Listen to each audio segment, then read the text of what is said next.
বাংলাদেশে যে আন্দোলন হয়েছে আপনারা দেখছেন, সরকার পতন হয়েছে, তো বাংলাদেশ পুলিশ 11 দফা দিচ্ছে, তাতে বাংলাদেশ পুলিশের কিছু কারণে তারা আপনার হচ্ছে কর্মবিরতি দিয়ে গেছে, যার কারণে বাংলাদেশের ট্রাফিকগুলোতে খুবই বাংলাদেশের জনগণের চলতে কষ্ট হচ্ছে।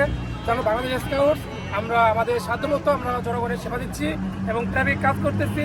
এতে দেখা যাচ্ছে অনেক গাড়িওয়ালারা দেখা যাচ্ছে যে সিগন্যাল না বোঝে না, তাদেরকে আমরা বোঝাচ্ছি এবং তারা অনেক খুশি হচ্ছে এবং বাংলাদেশ জনগণ আমাদের প্রতি খুব খুশি হচ্ছে এবং আমাদেরকে ফেরত জানাচ্ছে তারা যে ভাই আগামী ভবিষ্যৎ আপনাদের হাতে। আমাদের এখানে এখন ফিজিক্যাল কোনো সমস্যা দেখা যাচ্ছে না, তারপর দেখা যাচ্ছে রৌদ্র ভিতরে আমার কাজ করতে আমাদের কিছু কিছু ক্ষেত্রে কিছু বিয়ে ব্যবহার হচ্ছে, কিন্তু তাও আমরা মেনটেন করে দিচ্ছি, আমরা সবার পাশে আছি।